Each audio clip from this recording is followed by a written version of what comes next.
Ele é do Exército dos Estados Unidos e está aqui no Brasil para dar aulas de inglês e espanhol a militares que vão participar de missões de paz pelo mundo. Estou falando do capitão Padilha, que tem mestrado em Administração e Segurança Pública e foi comandante de 2 unidades nos Estados Unidos, uma de segurança máxima e outra de seleção do serviço militar. Olá, capitão Padilha, tudo bom? Tudo bem. Tudo bem? Fala um pouco para a gente da sua experiência aqui no Brasil. A experiência do Brasil ha sido muito boa. Trabalhar com oficial e sargento brasileiro, também com soldados, foi uma bendição para mim.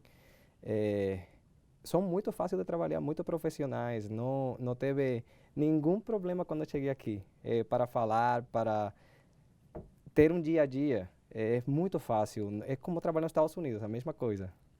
Como o militar é visto pela população civil nos Estados Unidos? O militar americano ele é visto como um herói nacional.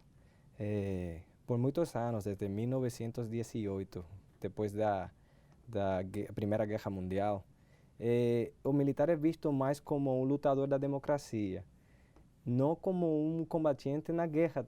Por quê? Porque nós tivemos muitos desastres naturais nos Estados Unidos, por exemplo, nos territórios como Porto Rico, Hawaii, onde o exército trabalhou com o pessoal civil para manter a paz e a ordem. Eu lembro quando eu era criança, as pessoas falavam muito do militar como um combatente, mas com o tempo isso mudou. A mente do americano mudou muito. Agora eles olham para o militar como uma pessoa, um profissional que mantém a paz. Bacana. E por que você quis ser militar? O que te tocou? O que aconteceu? Fala pra gente. Um dia eu acordei na manhã, eu lembro, era lá por setembro, agosto de 1979. Eu estava na ilha de Porto Rico, que é parte dos Estados Unidos, desde depois da guerra de Espanha com os Estados Unidos, que passou com o Tratado de Paris, ela voltou. Eu acordei uma manhã e então um furacão estava passando e teve muita destruição no país. Aí eu vi os militares trabalhando com o povo, por exemplo, pessoas que estavam nas casas não podiam sair porque tinha muita água ou porque tinha umas árvores que estavam impedindo o passo da transportação. E eles trabalharam conjunto com as pessoas quase por um ano para manter em ordem e a paz no país. E aí eu olhei, eu falei com meu pai, que é um médico, pai, eu quero ser militar. E então aí ele falou, não, eu quero que você seja médico, mas médico militar. Então aí, não, ele falou, você tem que ser o que você quer fazer na vida. Então aí eu escolhi ser militar. Fala pra gente do dia 11 de novembro nos Estados Unidos. O que acontece lá de diferente? Esse dia de festa para o militar. Como eu falei, o militar é um herói nacional.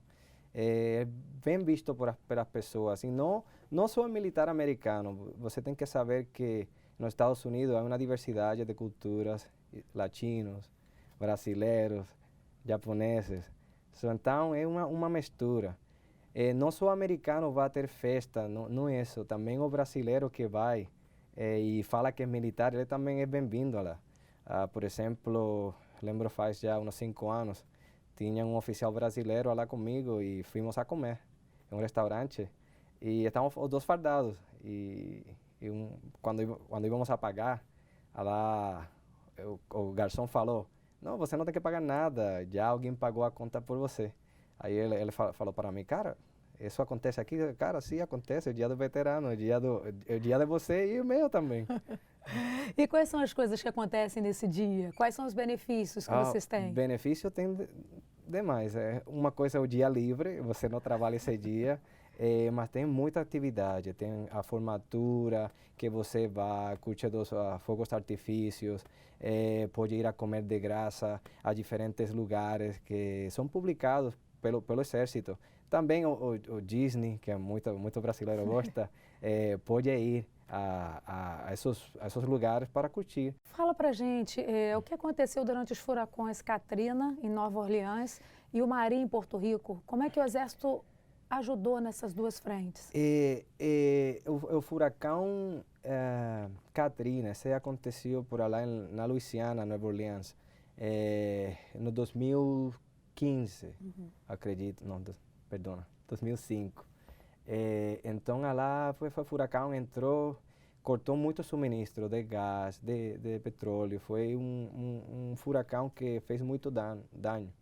Então aí o exército ele trabalhou com as entidades públicas para manter ordem e a paz. Muitas pessoas perderam seus lares e graças ao exército voltou toda a normalidade muito rápido. Normalmente quando o exército não trabalha em conjunto com as agências públicas, toma tempo para voltar à normalidade. É interessante você mostrar para a gente esse lado mais humanitário, né, que muitas pessoas desconhecem, e aí também a gratidão da população, ela também está ligada muito a isso. Sim, sim. Lá, por exemplo, em Porto Rico, já em 2017, lá, um dos furacões mais fortes da história, o furacão Maria, ela passou por a ilha e ficou na ilha 2 dias. Mais de 2.000 mortes. Foi uma catástrofe que afetou ao povo porto-riquenho.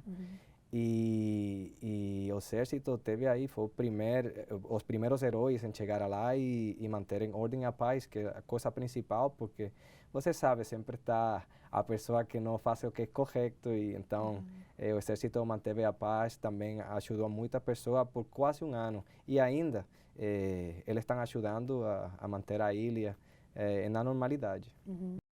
Daqui a pouco a gente volta com esse bate-papo com o Capitão Padilha. Não sai daí.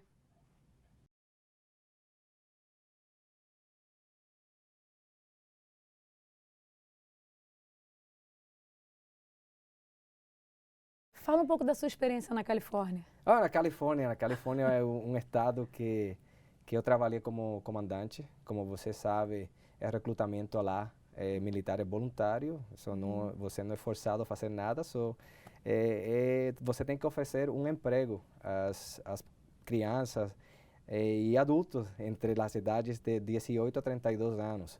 Então eu tinha uma área muito grande, eram uns 5.179 quilômetros para uma população de 1,4 milhões de pessoas. Eu tinha que trabalhar muito, com as regiões da área da Califórnia, como Hemet, Perry, San Diego, Los Angeles, e tinha que chegar ao latino, porque normalmente eu pareço brasileiro, mas não sou. Então eu tinha que chegar lá e oferecer um emprego, e tinha que falar com a rádio, com a televisão. Fui a Hollywood várias vezes para promover o exército, porque muitas pessoas não sabem que o exército é um exército que é para manter ordem e paz. Também tem a capacidade de ir de combate, mas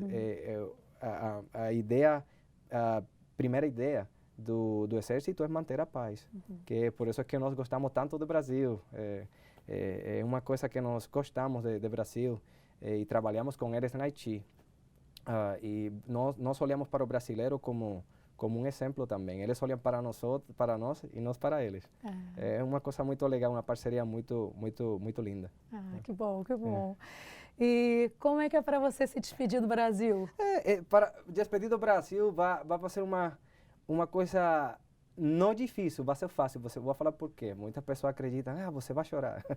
Eu falo, você vai chorar? Choro, eu choro. Eu sou um cara assim que para mim é difícil deixar um lugar. Mas eu fiz meu trabalho aqui. Eu sei que lá meu comandante brasileiro, Coronel Chinoco, ele gosta muito do meu trabalho.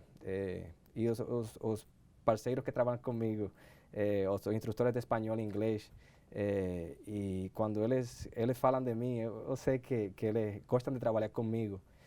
Por exemplo, trabalhamos em um manual de compreensão auditiva. Esse manual, agora mesmo, está sendo usado pelo Exército Brasileiro para trabalhar na cooperação acolhida lá em Roraima. E é uma coisa que eu sinto sinto muito orgulho, porque é uma coisa que nós trabalhamos, a capitã Marcia Jacobsen, que agora mesmo ela está lá trabalhando. E sinto um orgulho do material, o primeiro material que sai do Exército, do Centro de Idiomas do Exército, para o militar brasileiro. E é uma coisa que eu sinto que eu fiz meu trabalho. Também os alunos que estão ao redor do mundo, eu treinei sobre 220 brasileiros, oficiais e sargentos, para sair no mundo, China, África, Irão. E muitas pessoas não acreditam, dizem, caraca, todas essas pessoas. Eu falo, sim, eu treinei muitas pessoas e eles sempre voltam para mim e dizem, obrigado, Padilha, por tudo que você fez. Tivemos um aluno a aula passada e ele tomou uma prova na Espanha para fazer mestrado. E sabe que? E passou. Então ele está fazendo lá um mestrado na Faculdade de Real Madrid. So, eu acredito que já para o próximo ano ele vai ter seu mestrado de Espanha e vai voltar ao Brasil a representar ao Brasil de um bom jeito. Isso traz uma alegria muito grande, né, Padilha? Um orgulho, porque muitas pessoas, quando elas olham, sou espanhol, inglês, poucas semanas, 9 semanas tem que treinar, mas o trabalho é forte. São 7:30 da manhã, todo dia, vamos falar, até que o militar pegue a língua. Como foi para você receber a medalha da Marinha do Brasil? Para mim foi surpresa. Estava trabalhando um dia e recebi um e-mail. E aí falava no e-mail que vai receber a medalha da Marinha. Mas eu recebi pelo trabalho que fez com o Centro de Idiomas da Marinha. Se você não sabe, o Centro de Idiomas da Marinha só leva 2 anos que está trabalhando, está funcionando. Então só tem 2 línguas, inglês e espanhol. Aí eu treinei aos instrutores e também imparti aula para oficiais da Marinha, sargentos que vão para missões no exterior. Para mim foi, como eu falei, fiquei surpreso, porque é uma coisa que normalmente um cara do exército não vai receber. Normalmente é um oficial da Marinha. Então, ser o primeiro oficial do exército a receber uma medalha da Marinha é algo que eu fiquei surpreso e é uma coisa legal. Eu posso voltar lá em Estados Unidos e recebi uma medalha da Marinha. Poxa, capitão, assim, é muito bom te entrevistar porque a gente vê o amor que você tem pelo seu trabalho, não é? Pelo seu país também, pelo nosso país. Você parece brasileiro.